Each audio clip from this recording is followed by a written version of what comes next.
Hyundai annonce qu'elle vendra ses véhicules neufs sur Amazon aux États-Unis dès l'an prochain. Quel impact pour CarMax? Bonjour, mon nom est Philippe Veilleux, gestionnaire de portefeuille chez Médici. Je suis accompagné de Pierre-Olivier, gestionnaire de portefeuille également. Bonjour Philippe. Bonjour. Donc, on va répondre à une question sur CarMax aujourd'hui. Tout à fait. Il y a eu une nouvelle comme quoi Amazon allait vendre des véhicules Hyundai sur sa plateforme. Des véhicules neufs. Oui. Quel va être est-ce qu'il y a un impact pour une entreprise comme CarMax? Bien, important de mentionner d'emblée qu'on détient du CarMax en portefeuille. Ça n'a pas toujours été le cas, mais en ce moment, oui, on en détient. Quel impact pour CarMax? Parce que là, le cours boursier de l'entreprise ne va pas bien. Est-ce que Non, il ne va pas bien, mais c'est pas relié à la nouvelle. La nouvelle là, est passée la semaine dernière. CarMax a des pressions en bourse depuis probablement une année. Puis les raisons de cette pression-là, pour les gens à la maison, c'est pas compliqué de le savoir, là. Il y a eu de l'inflation. Le prix des véhicules usagés comme neufs depuis la pandémie est très élevé. Ça a rebaissé un peu récemment, là, mais ça reste quand même assez élevé. Puis en plus de ça, les taux d'intérêt ont augmenté très rapidement en début d'année, ce qui fait que le paiement moyen d'un véhicule usagé aux États-Unis, pour quelqu'un qui a un financement, là, qui ne l'achète pas cash, la plupart des gens le font financer leur véhicule, peut-être 100 mensuellement, plus élevé, 1200 par année.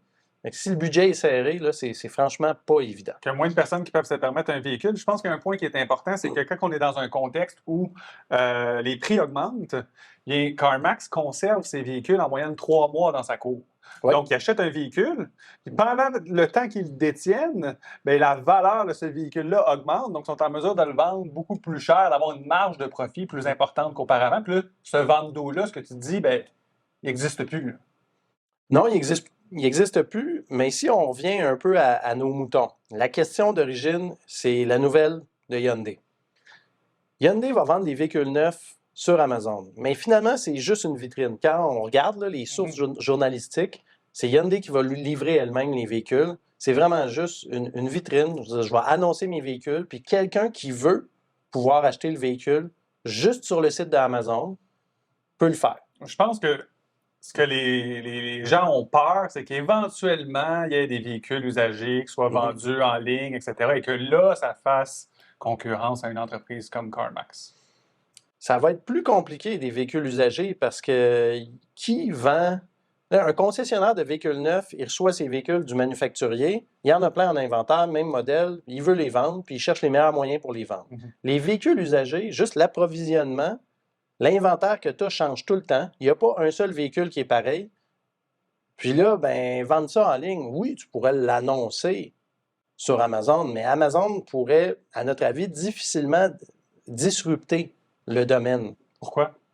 Ben, parce que ça demanderait qu'ils investissent de façon importante en infrastructure dédiée juste à ça.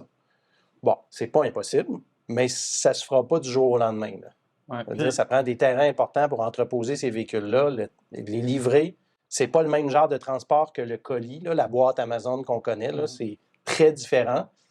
Il ne peut pas avoir les centres d'Amazon qu'on appelle les Fulfillment Centers, qui sont faits pour emballer les boîtes automatiquement puis traiter un volume de commandes emballé en boîte. On n'emballe pas un véhicule dans une boîte, là. C'est plus la même chaîne logistique du tout, là. Fait que, oui, Amazon peut créer une chaîne logistique, mais ils sont à plusieurs années de le faire, là, Il y a une entreprise qui l'a déjà fait, mais qui le fait encore, là, Carvana, qu'on suit, parce que justement, cette menace-là nous intéresse. Puis, c'est faux de croire qu'une entreprise qui vend des véhicules en ligne a nécessairement moins de coûts qu'une entreprise qui vend ses véhicules sur des installations physiques de grande surface, là. Oui, peut-être qu'ils ont moins à investir en immobilisation, mais ils ont beaucoup plus à investir en transport. Vous allez porter un véhicule chez quelqu'un, là, la personne n'est pas contente, il faut qu'elle ramène le véhicule, puis nanana, ça coûte cher, tout ça, là. Puis c'est une transaction compliquée aussi.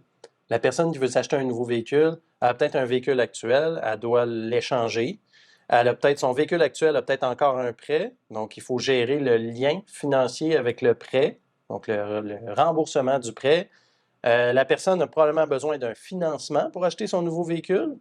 Alors, en ligne, des fois, ça se peut qu'on ait besoin de parler à quelqu'un. Puis pour un véhicule usagé, c'est pas un véhicule qui sort de l'usine. On veut voir, y a-t-il une petite scratch sur le pare-choc et ça sent-tu la cigarette à l'intérieur? Il y a toutes sortes de raisons pour lesquelles on veut l'essayer, le voir, le On toucher, va pas le se ramasser sentir. avec un citron.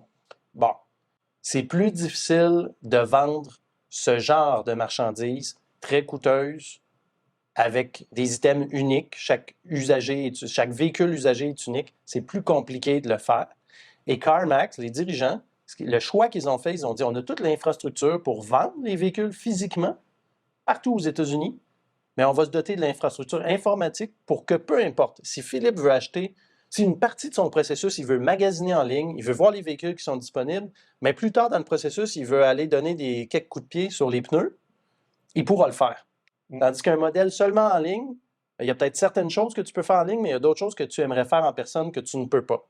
Alors eux, ils ont vraiment adopté la stratégie multicanaux, puis on pense qu'ils vont être très gagnants de le faire avant tout le monde. Ouais, puis un autre point important, oui, c'est plus difficile de vendre, mais c'est plus difficile d'acheter. Parce que ces véhicules-là doivent être achetés, puis une partie est achetée auprès des particuliers. C'est ces véhicules-là qui sont les plus payants. Donc, à ce moment-là, quand tu n'es pas capable de voir le véhicule, c'est la même chose pour le commerçant. S'il ne peut pas le voir, là, il y a deux choix. Soit il paye moins cher pour se protéger, ou soit il paye aussi cher qu'une entreprise comme CarMax, mais elle prend un risque additionnel de devoir faire des réparations de plus, puis etc., pour mettre le véhicule en ordre. Donc,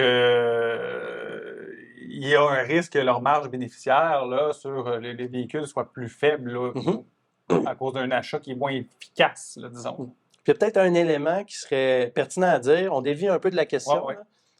CarMax, comme c'est une entreprise cyclique, ses coûts sont assez fixes et difficilement compressibles. Et on vend des voitures, fait que des fois, les gens ne veulent plus acheter de voitures, l'économie va moins bien.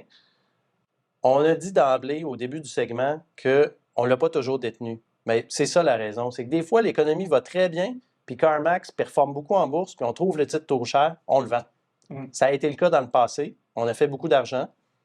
Là, il a replanté à nouveau, puis on prend le pari que sur un certain nombre d'années, préférablement plus vite que plus longtemps, le titre va se replacer. Les gens vont se remettre à acheter des véhicules usagés.